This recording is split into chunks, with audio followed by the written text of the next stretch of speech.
Hello dear students.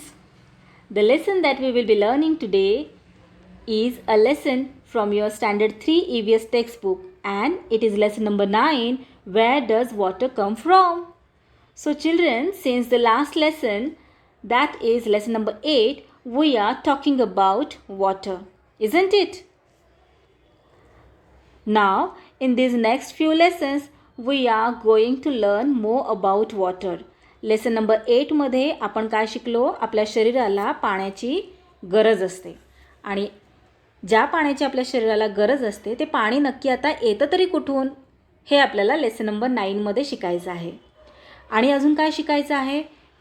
It's importance in our life, its uses in our life, and where does water come from, and also we will learn more about water in the next few lessons. Okay children, in this particular lesson we will learn where does water come from. आणि आता या lesson number 9 मध्ये आपण हे शिकणार आहोत की हे पाणी ज्याची आपल्या शरीराला खूप गरज आहे हे पाणी येतं कुठून. Okay, we have learned lesson number 8, our need for water. Okay, in that we have learned a major part of the human body is made up of water. Okay, आपली बॉडी जी आहे ती पाण्यापासून बनलेली आहे. आपल्या बॉडीमध्ये 72% हे वॉटर आहे. Okay children, so we say that our body is made up of water. आपण असं म्हणू शकतो की आपल्या बॉडीमध्ये सगळ्यात जास्त वॉटरच आहे. Because the tears in our eyes is water.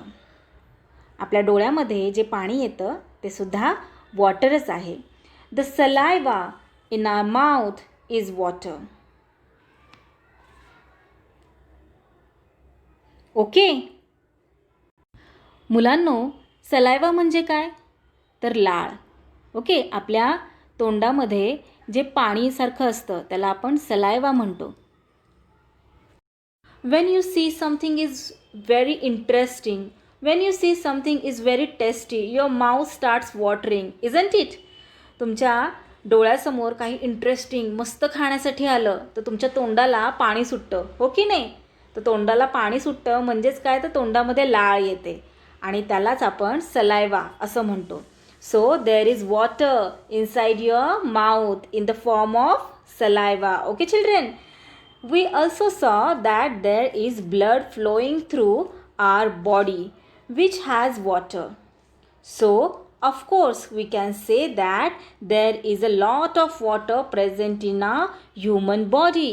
Not only in the human body but also in the animal's body too. We have also seen that water is present in vegetables and in plants also. Okay, all living things are made up of a certain amount of water in their bodies. That is why water is very important for us. Okay, so when there is some water lacking in our body, what do you feel? जेव्हा आपल्या शरीरामध्ये पाण्याची कमतरता तयार होते त्यावेळेस तुम्हाला काय वाटतं? कसं फील होतं? तुम्हाला तहान लागते, हो की नाही? You feel thirsty. When you are out in the sun, you sweat, isn't it? When you sweat, what happens? You lose the water from your body. The water flows out of your body. So, what do? You drink more water, right? So, this is how we need water. मुलांनो, जेव्हा तुम्ही बाहेर खेळायला जाता, खूप खेळता, त्यावेळेस तुम्ही दमता आणि दमल्यानंतरनं तुम्हाला तहान लागते, हो की नाही? तुम्ही जेव्हा खेळता तेव्हा तुमच्या बॉडीमधून स्वेट बाहेर येतो. स्वेट म्हणजे काय, तर घाम. तुमच्या बॉडीतून खूप घाम बाहेर पडतो आणि त्या घामाच्या रूपाने आपल्या बॉडीतलं पाणी हे बाहेर निघत असतं आणि त्यामुळे मग तुम्हाला तहान लागते.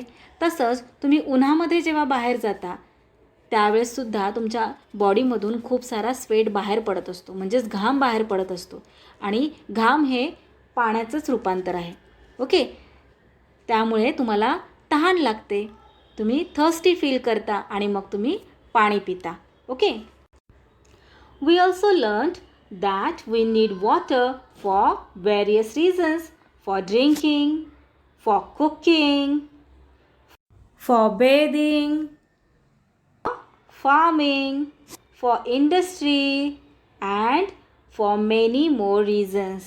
आपल्याला वेगवेगळ्या कारणांसाठी पाण्याची गरज असते. In the previous lesson, we learned why and how we need water.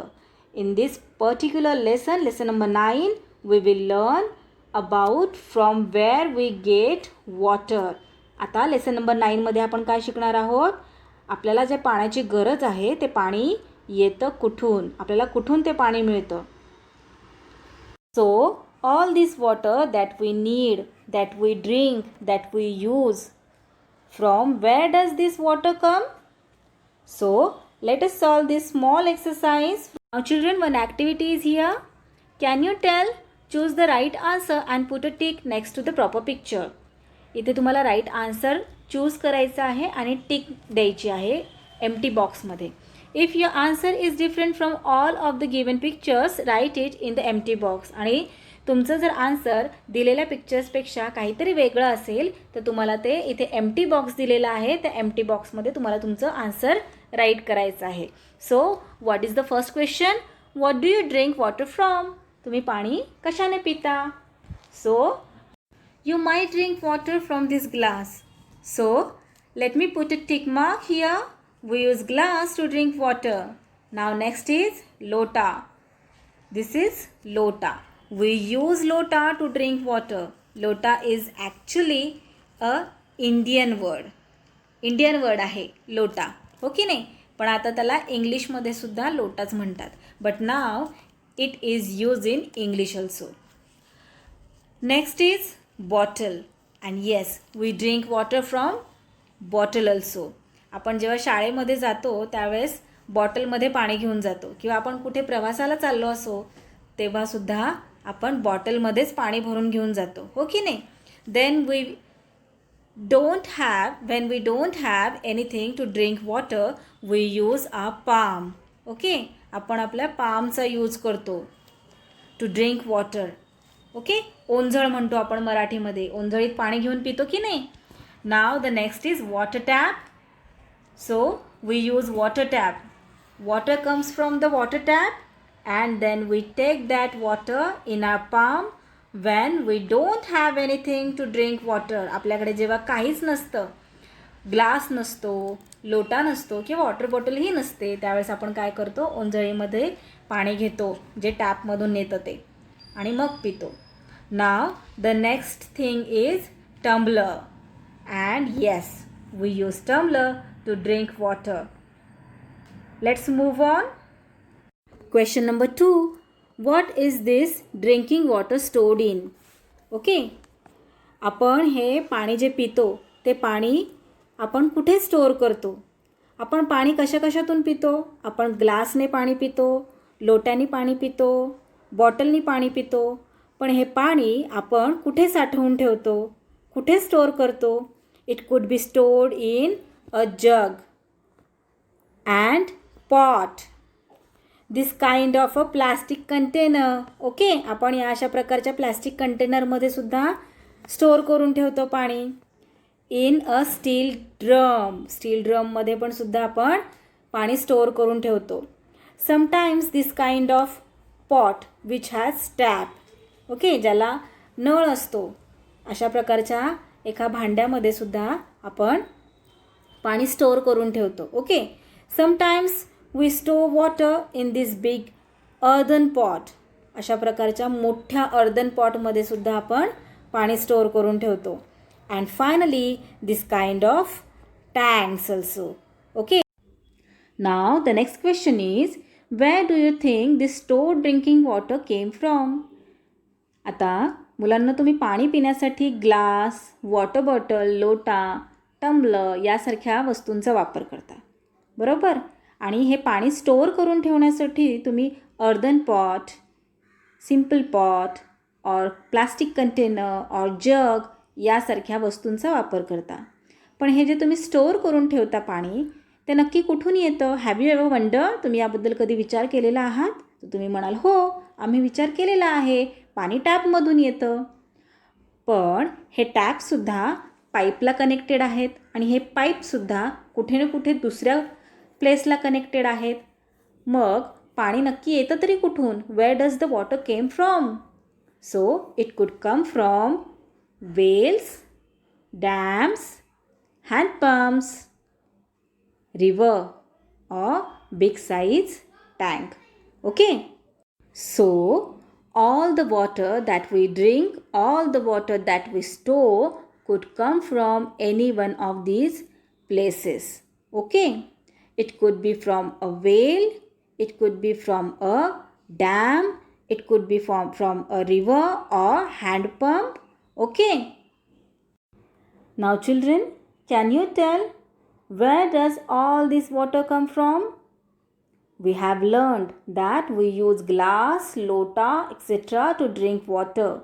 We store water in pots, plastic containers, steel drums, etc. And this water comes from wells and rivers, dams, hand pumps. But where does this water come from? In the wells and dams? So, how does water get into wells and dams? All this water comes from rain.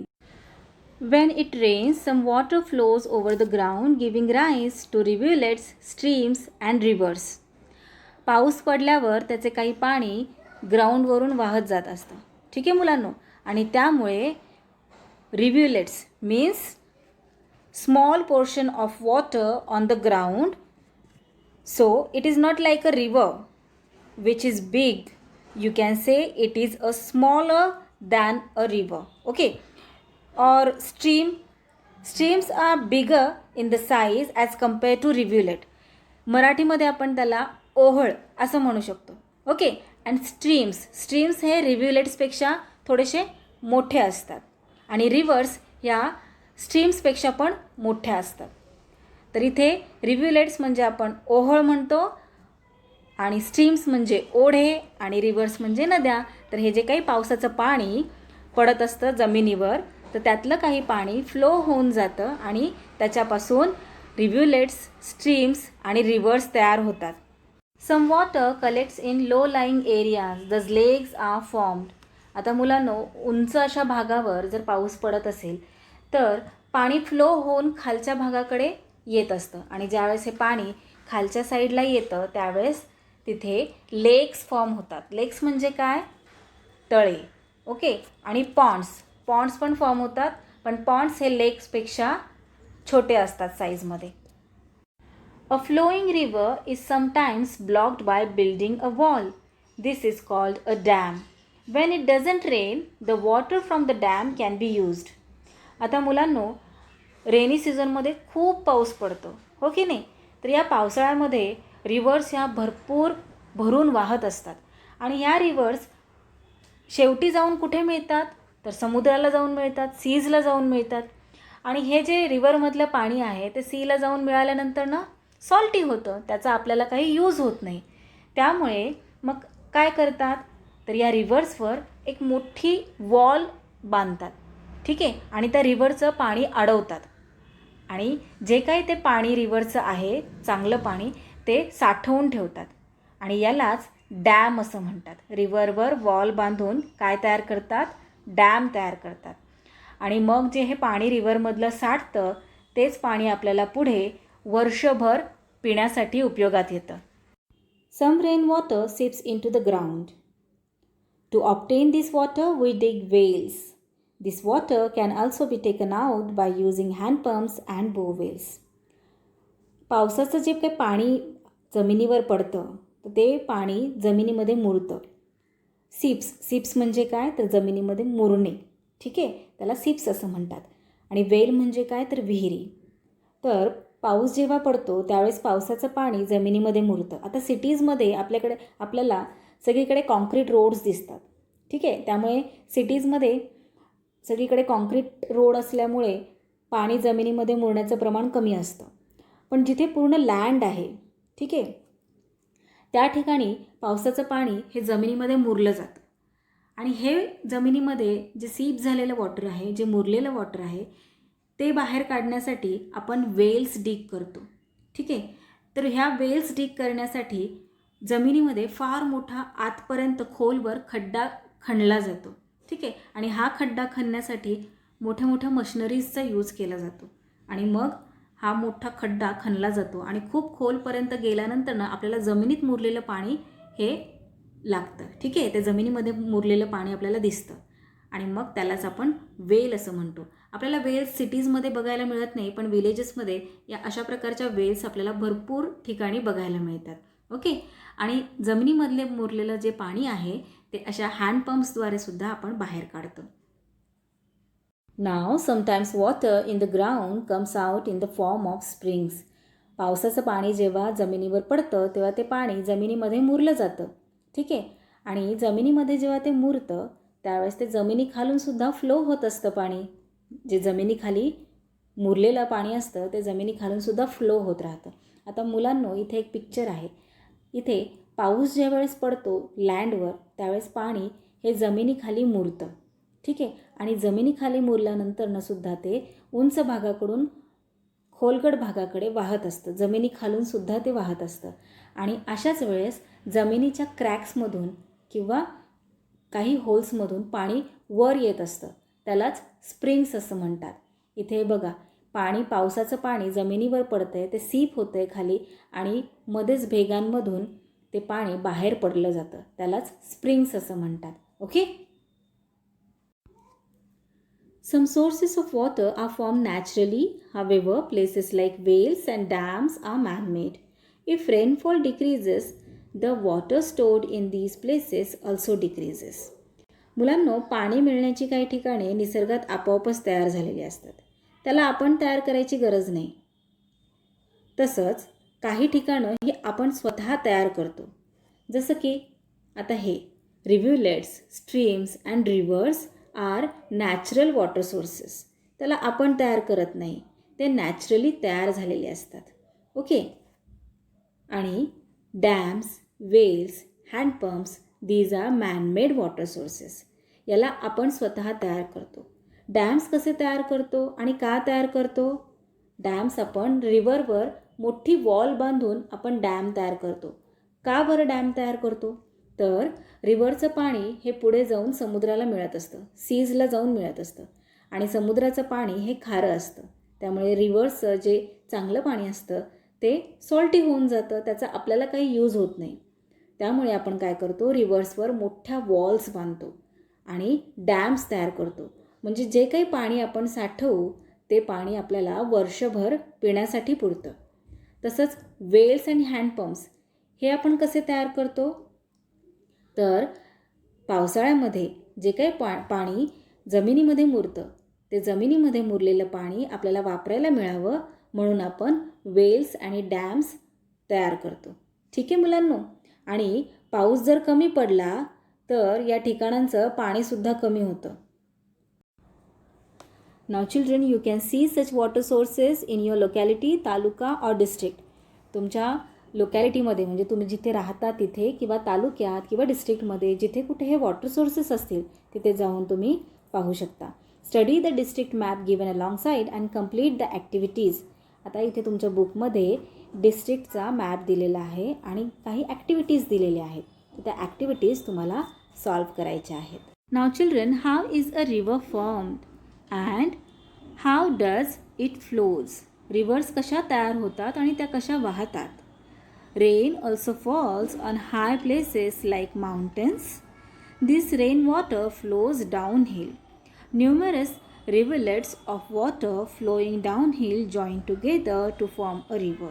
A river flows down mountains and plateaus, through valleys and over plains. आता मुलांनो, पावसाचं पाणी हे जसं लँडवर पडतं तसंच पाऊस हिल्सवर आणि माउंटन्सवर सुद्धा पडतो.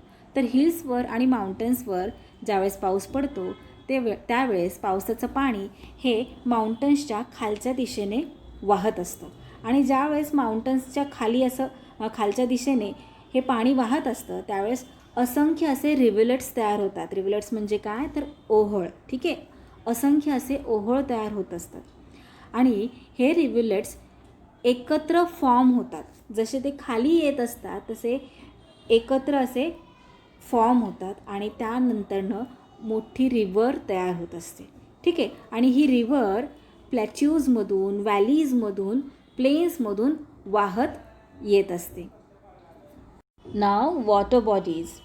Flowing water and stores of water are examples of water bodies.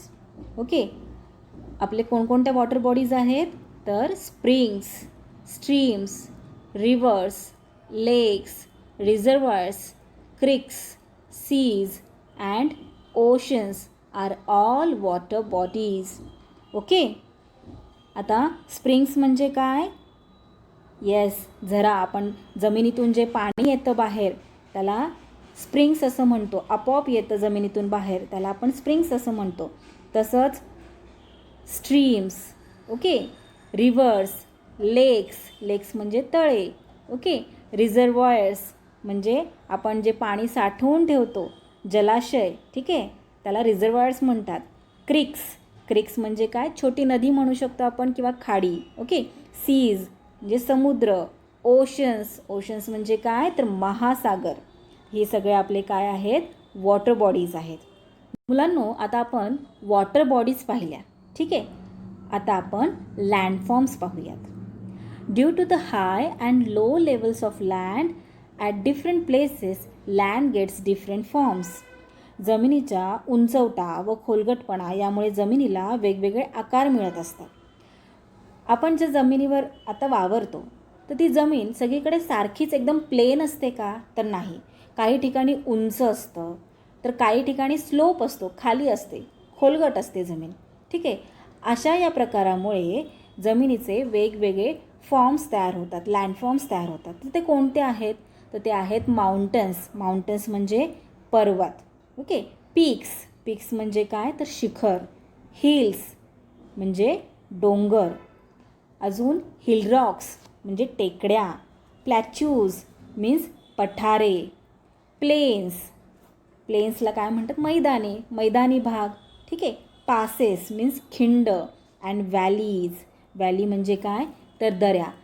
तर इथे व्हॅलीजचं छोटं उदाहरण सांगायचं झालं तर खंडाळा घाटातून आपण ज्यावेळेस प्रवास करत असतो त्यावेळेस आपण खाली बघितलं की खाली व्हॅलीज असतात, दरी असते, हो की नाही. तर हेच सगळे काय आहेत? लँडफॉर्म्स आहेत आपल्या जमिनीचे. So these are some of the landforms. Now, do you know where a spring comes from? Rainwater seeps into the ground. It seeps deep into the ground through cracks in the soil and rocks. Even under the ground, it flows from higher level to lower level. This groundwater comes out of the ground in some places. This is what we call a spring. Okay, spring म्हणजे काय मराठीमध्ये? झरा. आपण मगाशी पाहिलेलं आहे की झरा, स्प्रिंग कसं तयार होतं. आता पावसाचं पाणी हिली रिजन्सवर ज्यावेळेस पडतं त्यावेळेस ते जमिनीमध्ये मुरतं आणि जमिनीमध्ये मुरल्यानंतरनं जमिनीच्या खालूनसुद्धा ते उताराच्या दिशेने वाहत असतं. आणि उताराच्या दिशेने वाहत असताना जमिनीमध्ये जे क्रॅक्स असतात त्या क्रॅक्समधून हे स्प्रिंग्स म्हणजे पाणी बाहेर पडत असतं. त्यालाच स्प्रिंग्स असं म्हणतात. So children, we have learned natural water sources, man-made water sources, water bodies and landforms, etc. In the next video, we will learn next part of this lesson. To understand the lesson better, please do watch part 2 of our lesson, lesson number 9, where does water come from? The link of what part 2 of this lesson is given in the description box. You can find it in the comment box too.